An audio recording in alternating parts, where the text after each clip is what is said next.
السلام عليكم. هذه أبرز العناوين. وينيرز كيرفض ربط اسم الوداد بقضية الناصيري وكينتفض في وجه جبل القشور. لاعبو فريق بالبطولة الوطنية كيواصلوا الإضراب ديالهم عن التدريب بسبب تأخر صرف مستحقاتهم. هذا موعد إقصائيات كأس إفريقيا المغرب 2025. عاجل. موعد إعلان الركراكي عن لائحة المنتخب المغربي لكأس إفريقيا 2023. بن عطية كيراهن على معرفته بوكيلة جوهرة المغرب لضمه لأولمبيك مارسيليا. برشلونة كيقرر تفعيل خيار إعادة شراء شادي رياض مقابل 7 مليون يورو. الركراكي كيكتفي بأربعة لاعبين محليين فقط في كأس إفريقيا. والآن إلى التفاصيل، ولكن من قبل وباش تكون أول واحد كيتوصل بجديد الأخبار العالمية والمغربية، المرجو وضع لايك والاشتراك في القناة وتفعيل الجرس. وينيرز كيرفض ربط اسم الوداد بقضية الناصيري وكينتفض في وجه جبل القشور.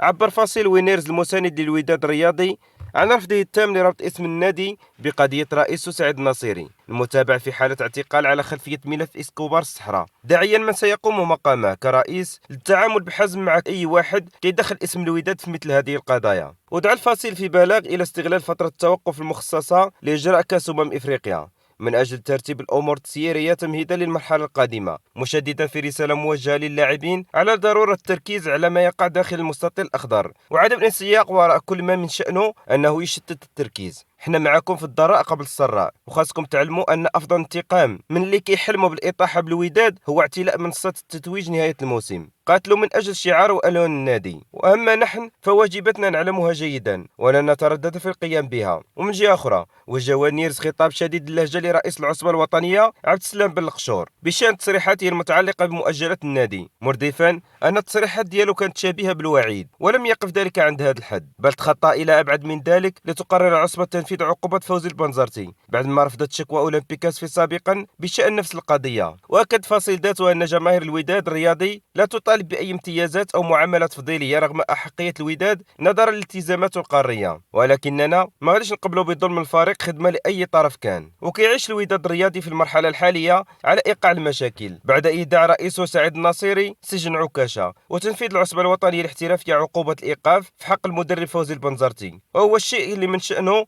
أنه يعمق من مشاكل الفريق الأحمر الذي لا يبلي حسنا في منافسة دوري أبطال إفريقيا بتديله الترتيب برصيد 3 نقاط قبل جولتين من إصدار الستار عن دور مجموعة العصبة.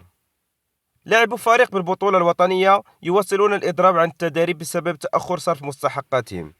كيواصل لاعبو فريق شباب المحمدية لكرة القدم إضرابهم عن الحصص التدريبية الجماعية بسبب تأخر صرف مستحقاتهم المالية العالقة في ذمة المكتب المسير منذ فترة طويلة. وعلمت سبورت من مصدر مطلع أن لاعبي شباب المحمدية كيواصلوا إضرابهم عن التدريب احتجاجا على تأخر مستحقاتهم المالية وكيهددوا بالتصعيد في حال لم يتم إيجاد حل لوضعيتهم الحالية. وكان أسامة النصيري رئيس ممثل مدينة الزهور عقد اجتماع مع اللاعبين الأسبوع الماضي وقدم لهم وعود بصرف مستحقاتهم المالية بداية هذا الأسبوع، وهو الشيء اللي ما التزمتش به إدارة فريق الشباب، الشيء اللي دفعهم للعودة للإضراب من جديد. وخاض لاعبو شباب المحمدية حصصهم التدريبية ليومي الجمعة والسبت على أمل توصلهم بمستحقاتهم أمس الاثنين كما وعدتهم الإدارة، غير أن عجز رئيس النادي عن صرف هذه المستحقات اضطرهم للإضراب عن التدريب الاثنين والثلاثاء. يشار إلى أن شباب المحمدية غادي يواجه الضيف ديالو نهضة بركان نهار الخميس بملعب بشير بالمحمدية لحساب الجولة 13 من الدوري الاحترافي. هذا هو موعد إقصائية كأس إفريقيا المغرب 2025. حدد الاتحاد الإفريقي لكرة القدم كاف موعد تصفية كأس إفريقيا لعام 2025 المقرر إقامتها بالمغرب بين شهري شتنبر ونوفمبر 2024، علما أن المنتخبات الموجودة في ترتيب غير جيد في تصنيف الاتحاد الدولي لكرة القدم فيفا غادي يكونوا مجبرين على خوض الدور التمهيدي المبرمج بين 18 و 26 مارس 2024 بهدف أنها تحجز مكان لها في قرعة التصفيات. أما مباريات الجولتين الأولى والثانية غادي تجرى في الفترة ما بين 2 و 10 شتنبر 2024، وغادي تلعب مباريات الجولة الثالثة والرابعة في الفترة من 7 إلى 15 أكتوبر 2024، وتجرى مباريات الجولة الخامسة والسادسة في الفترة من 11 إلى 19 نوفمبر 2024. بن عطية كيراهن على معرفته بوكيلة جوهرة المغرب لضمه لأولمبيك مارسيليا.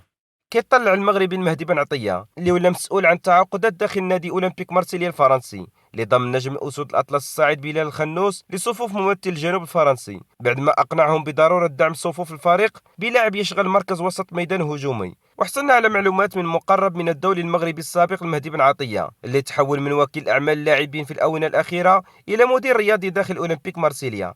أكد من خلالها أن بن عطية مقتنع بضرورة ضم اللاعب بلال الخنوس لكي يتألق في صفوف نادي جينيك البلجيكي في الوقت الذي شارك فيه صاحب 19 سنة لحد الآن في 19 مباراة في بطولة الدوري البلجيكي وسجل 3 الأهداف. وكيراهن المهدي بن عطية على معرفته الشخصية باللاعب بلال الخنوس، لذلك غادي يشرع في محاولة إقناعه بالانضمام لصفوف نادي أولمبيك مارسيليا الذي يسير للتخلي عن مواطنه عز الدين أناحي لكي يبحث لي بن عطية عن عرض جديد في الدوري السعودي بعد ما عبر أحد الأندية عن رغبته في ضمه. ومن المنتظر أن يعقد المهدي بن عطية جلسة مع والدة اللاعب بلال الخنوس اللي ولات وكيلة أعماله قبل مشاركة اللاعب في نهائية بطولة كأس إفريقيا بالساحل العاج في انتظار حسم موضوع ضمه لصفوف الفريق الفرنسي نهاية شهر يونيو المقبل. في الوقت اللي سبق لإدارة نادي جينيك البلجيكي أن خبرت لاعبها المغربي بأن ما غاديش تخليه يرحل خلال فترة الانتقالات الشتوية المقبلة. ورغم أن اللاعب بلال الخنوس كيملك عقد مع ناديه جينيك البلجيكي يمتد إلى غاية 2027 إلا أن مسؤولي فريقه مستعدون للجلوس إلى طاولة التفاوض مع نظرائهم داخل الفريق الفرنسي، خاصة وأنهم يدركون أن أصحاب القرار داخل أولمبيك مارسيليا يظهرون استعدادا كبيرا لضم اللاعب وغادي يوفروا مقابل مادي كبير للتعاقد مع نجم خط وسط ميدان أسود الأطلس في الوقت الحالي. يذكر أن بداية اللاعب بلال الخنوس في بطولة الدوري البلجيكي كانت رفقة نادي أندرليخت اللي تلقى تكوينه داخله قبل ما ينضم اللاعب الشاب إلى نادي جينيك ليصعد بعد ذلك لصفوف الفريق الأول لجينيك الذي تألق معه بشكل واضح ببلجيكا. برشلونة قرر تفعيل خيار إعادة شراء شادي رياض مقابل 7 مليون يورو.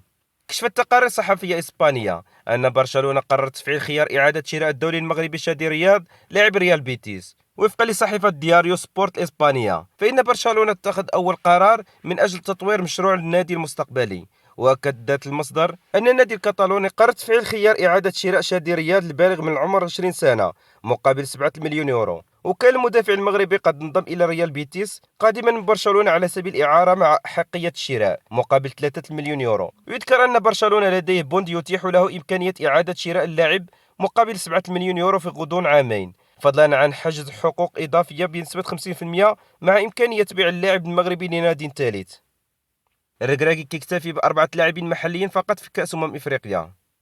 كيتجه الناخب الوطني وليد الركراكي إلى تقليص عدد اللاعبين المحليين المتواجدين في القائمة النهائية في المنتخب المغربي اللي غيشارك في نهاية كأس إفريقيا الشهر القادم بساحل العاج. ومن المرجح أن يكتفي الناخب الوطني بتوجيه الدعوة إلى 4 لاعبين محليين فقط في القائمة النهائية. وكيتعلق الأمر بكل من الحارس مهدي بن عبيد وثنائي الوداد يحيى عطية الله وأيوب العملود. فيما اللاعب الرابع غادي يكون المفاجأة السارة لنهضة بركان حمزة المساوي، بحيث غادي يكون حضور هذا الأخير في الكان راهن بمشاركة ظهير بايرن ميونخ نصير مزراوي من عدمها، بحيث مازال وليد الركراكي كيتابع التقارير الطبية لمزراوي قبل ما يحسب قراره بشكل نهائي بخصوص مشاركة اللاعب في كأس أفريقيا.